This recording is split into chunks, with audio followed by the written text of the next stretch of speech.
the Elevate Podcast, your resource for all things business, brand, and leadership. We are excited you have decided to join us today. Hey, welcome everybody to Elevate Live. How cool is this that we are live? This might feel a little different. I'm Robert Kalin here with my friend Mike Newman. Great to be with you guys today, live on Facebook and YouTube. Yeah, what an awesome day. And you know, you guys, no matter where you are in business or leadership, the Elevate Podcast really does exist to challenge, encourage, and equip you to take whatever you're doing to the next level. That's why we are here. And we might get a little repetitive today as people jump on. But really what Mike and I had discussed before we jumped on live here is that we wanted to talk about momentum. I was listening to a podcast by Craig Groeschel earlier, and Craig had said something about momentum that just stuck with me, which is vision leaks and culture drifts.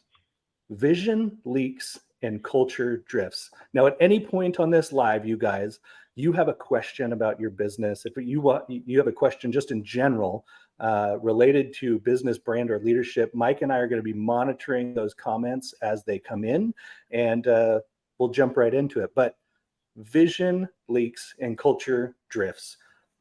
Mike, help us kind of see this picture of a vision. Yeah, so you think about times when maybe your communication hasn't really hit with the mark of what you have. It could be something really simple. In fact, one of my favorite stories about meetings is about a meeting that was going to be held at 6 o'clock. And one guy showed up at 6 o'clock in the morning, wondering where the other fellow was, didn't send him anything, figured he slept late. And then the other guy shows up at 6 p.m., wondering where the other fellow is. But he decides to call him and find out what's going on. And he says, "Hey, I was there at 6 o'clock this morning. Where were you?" He goes, "Well, I thought we were meeting at 6 o'clock this evening." They had the place right, but they had the wrong vision about when the meeting was supposed to take place. And I think that happens oftentimes when we talk about vision in the bigger sense of things, that it's easy to understand ourselves about what we want to have accomplished. But sometimes we're not always great about sharing the vision and being sure that our people understand what that is. Yeah, I think that's so good, Mike. I think, you know, as leaders, a lot of times what we do is we think we share the vision one time, and it's kind of a one and done kind of thing, you know, where I've shared the vision, you should know, you know, because this is what I said last week, or this is what I said when you got hired. But the reality is that vision does leak, meaning over time, it'll just empty out. You imagine a cup or a pot or something that has a hole in it. Over time, it's going to be empty, and people don't understand the vision like you do. So as the leader, it's your responsibility to cast the vision regularly. What my suggestion would be is every time you meet, lead with vision. Start there. You know, like we did on this podcast, one of the reasons that our podcast has the intro that it does is because we're leading with vision. We want you to know exactly why we're here. We're a resource for you guys, business, brand, and leadership. And that's important for us to lead with that. So you know where we're going and where we're taking you, where we can add value to you. Yeah, you know, I think that one of the things that is easy to forget as a leader is we get tired of hearing ourselves talk. And so sometimes when we're sharing our vision, we think that because we shared it once that everybody understands exactly what it is. And so the vision is obvious to us as the leader, but it's not always obvious to everybody else.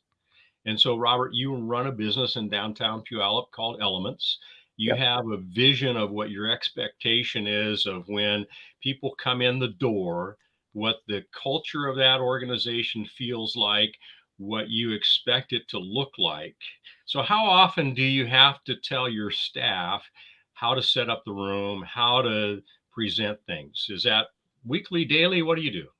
Yeah, so that's a great question, because I think it depends on what it is. So the vision for our organization in general, right? The purpose that we have and why we exist is to love people well. And that has to be said in every meeting, in every interaction as much as possible. That, hey, how are we loving people well today? A great thing that I got from a conference that I was just at, talking about culture. Culture actually comes from the Latin word cultura, which means to cultivate.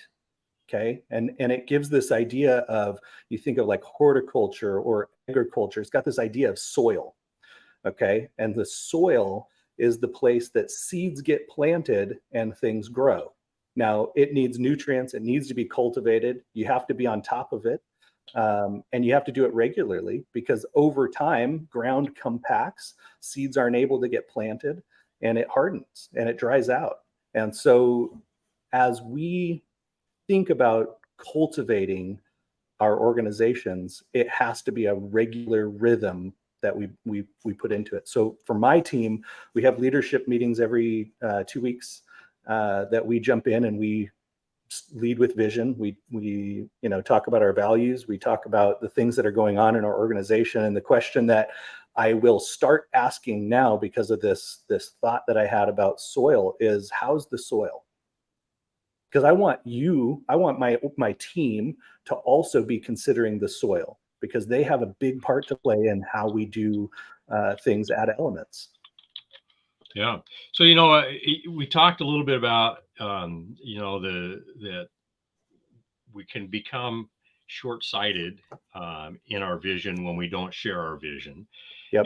But when we think about vision, it's about sight. Okay. I just recently had to get a new pair of contacts, went to the optometrist. They checked my eyes and they said, hey, you need these monofocal, and we'll make one lens be, she called it high powered and another lens low powered. That was like the worst day I had ever wearing those contacts, because everything that was at a distance, I was seeing double of. And so I think when we look at our vision about where we're going and what we have, you have to ensure that others can see the same thing you see so they can act on it. And you don't just drift to a destination that you're going to.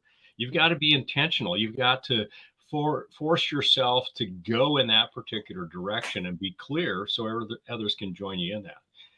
So, we got a question from one of our listeners that says, when we cultivate our culture, what motivates our team the most? Is it the reward of pay or something else, or both? That's a great question. Cultivating culture, what motivates our team the most? I think this is going to be a very individual answer, right? So like, it's going to depend on your team member, what motivates them, whether it's pay or something else, because each of us are motivated by different things. And so I think in terms of creating that culture, you have to be flexible enough with whatever you're motivating your team with, to know that, Robert may be motivated by personal recognition and saying, hey, this is a great job, you're doing awesome, while other people, maybe Mike, might be motivated by getting a bonus or pay.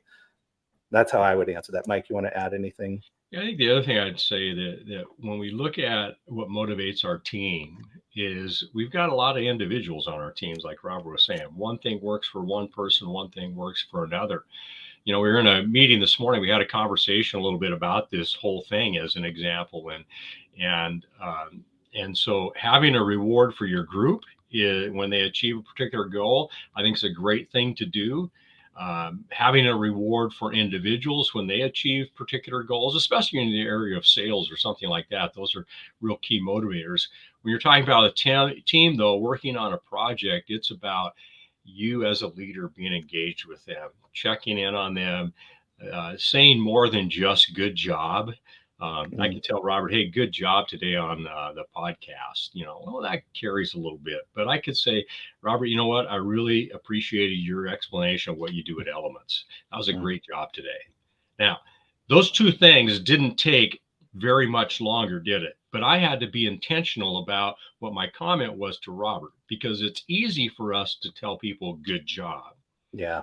And they hear it so much that they think, oh yeah, that's just the normal. But when I point out a specific thing, it gets that I saw, Robert internalizes that more. Might Yeah, care about what I'm absolutely. doing. Yeah. Yep. And I'll just say this, one of my axioms that I use sometimes is things we pay attention to get done. Mhm. And so if you're not praising the people that you're working with, you're not going to get the results that you are anticipating in that.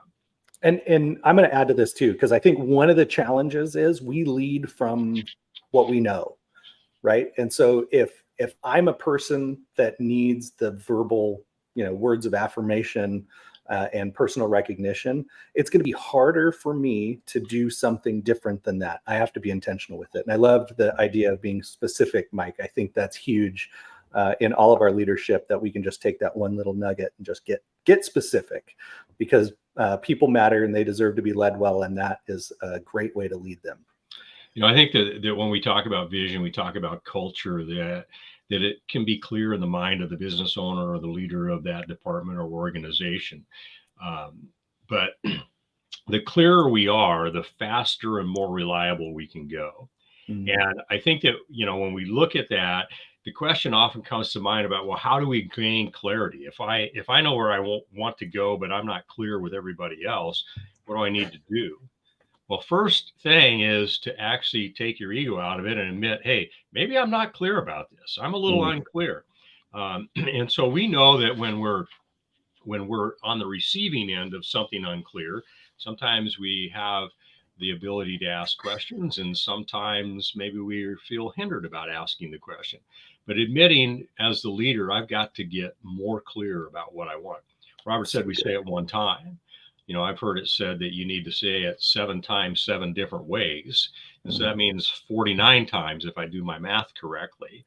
And then recently, Robert shared with me, nowadays we got to say things 28 times for it to land with people. And if we use that same metric of 28 times, 28 different ways, I can't even do the math in my head there really quick. It's a lot. That means that it's a lot, and it's daily. Yeah. And so we got to be clear. And the second thing is to really recognize that even though we think we're clear, we have blinders. Mm-hmm. We have blind spots.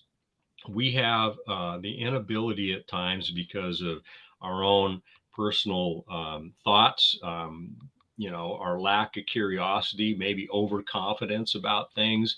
We can oftentimes fail to see the perspective of somebody else. Mm. And so if we're admit that we're not clear and we recognize that we have our own personal blinders, we have to do the third piece, which is sometimes hard for some of us, and that's ask for input. Would you hear me say? What does that mean to you? How does that impact the work that you do? So talk with us, Robert, about receiving impact maybe, or input maybe a little bit, as you're thinking about, the vision and clarity. You've got a vision, and now somebody wants you to be more clear, and you've asked for some input about it, and they give you that input. What do you do with it? Well, it depends on the person. I would say one of the things that we have to do with feedback is we need to not get defensive. That might be one of the hardest things to do, because when they might not come at you and give you feedback in the most positive, constructive way, but being able to hear the intent behind whatever it is that they're saying in the feedback that you're getting. I think being able to be humble is the number one prerequisite to feedback, so that you can be able to hear what they're actually saying and receive it in a way that helps you take it deeper. Like why did they, not necessarily why did they say that, but why would they think that? Or what am I doing that is causing this response? And so, I think with feedback, we discern it in that way, but we also take action on it. I think it's really important for us to start putting things into practice to be able to help kind of round ourselves out as leaders, because we do have blinders, and there's what's called the Johari window, where, if you think about a window, it's got 4 quadrants. There's things that we see, and then there's other things that we don't see, and other people give us a fuller picture of that window. And so I think when we look at it in a holistic sense, being able to accept the feedback from others to help us be well-rounded and have a bigger picture of what's true and what's really going on. Yeah. So you're really talking about processing that feedback, thinking about it, maybe even writing some of those thoughts down. You know, when we write things down, it brings clarity in our own mind about it, about, hey, maybe I need to be a little bit clearer about these things. And then the last point that and this stuff that I'm sharing with you comes from Michael Hyatt on his and he's got a book called the Vision Driven Leader. And in that whole thing is in these 5 steps, is he says you have to start. You just got to start, you know, and when you do that, it's important for you to understand that you got to get moving. And when we get moving, you know, then you can begin to develop and think through things a little bit more. You know, taking steps forward can bring things into focus. So in my contact thing, I called the place up the next day and said, hey, this isn't working very good. And I said, I've got an old pair that works really good, and here's a number on it. And they said, well, that's the same number we had. We'll just take out the high and low, and that should probably help you tremendously. So I will say that today on my list of things to do is going back to get another trial pair of contacts to see if taking out the high and low really does do the work at changing that clarity for me. But if you don't look at things the same way that your team is, you're going to be in a different vision set than what your team is. And when Robert was saying that culture drifts, that's where it begins to happen. Yeah. And so, Robert, we just got a few minutes left here today. I know you had a couple other things you wanted to share. And yeah. So one thing I want to share really quick is just a couple of questions to ask the audience here to consider. Okay. Number one, you know, when you're thinking about sharing vision with your team, I want you to realize that this is a practice, and practice takes time, right? You're not going to be good right off the bat. You're not going to be an excellent leader when it comes to receiving feedback. And so what I want you to do is I want you to get into the practice of casting the vision and asking for feedback.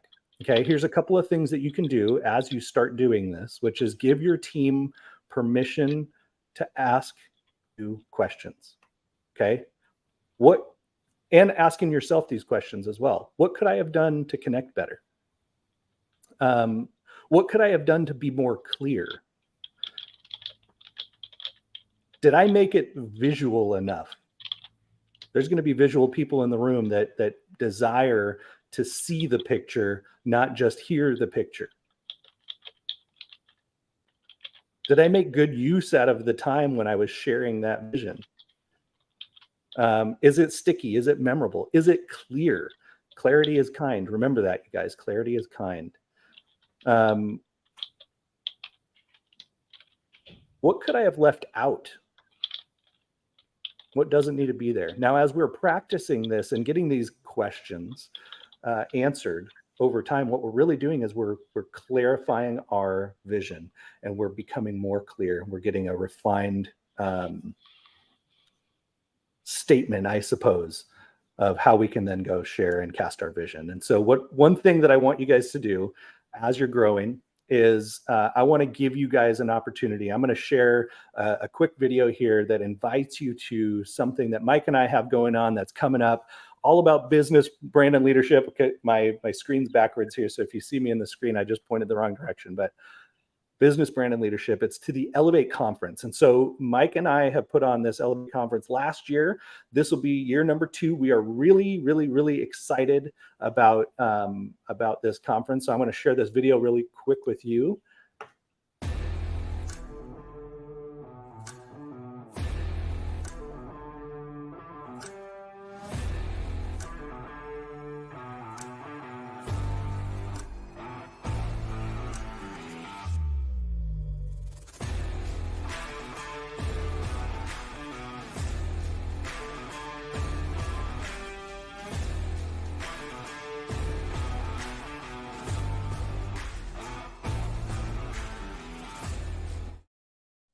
Now, what I'm really excited about with that is that we're coming together, like you saw on the screen, for one mission, one purpose: to elevate your business, your brand, and your leadership this year we're going to be talking about unlocking the power of influence. I couldn't be more excited for that. It's coming really quickly, actually. Let's see, September 25th. That's like a little over a month and a half away from right now. So early bird tickets are still out there if you want to jump in. countercultureleadership.com/elevate23. I'll throw the link in the comments here as well. And it looks like we got one more question, Mike. I'm going to pop it up on the screen here. How do you refine that vision? That's a great question, John. In regards to thinking about, you've got this vision and then you're going to refine it. And I think you do that over time. That you gather some of that input, you listen to some of the people that you respect, you bounce those ideas off of individuals and refine it as you go. I think that a vision is one thing that's there that's going to evolve over time. Your mission probably never changes, but your vision about where you're going to go probably will. And so based on market conditions, based on what's happening, for you personally and professionally, sometimes the vision needs to shift a little bit.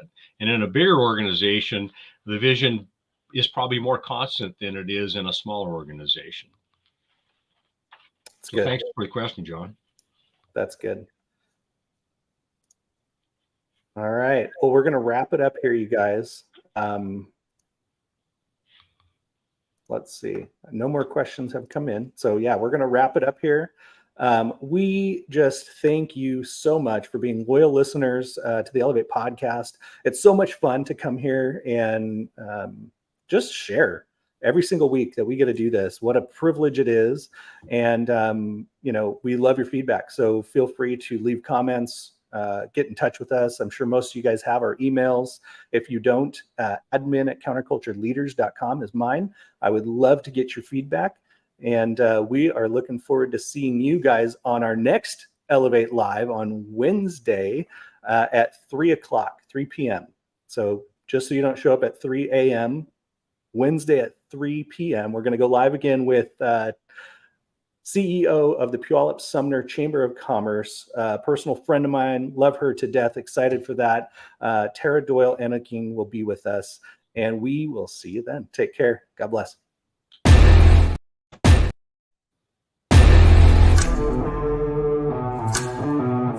Thank you for joining us. Our hope is this episode has been helpful for you today. If it's impacted you in some way, we encourage you to share it with someone.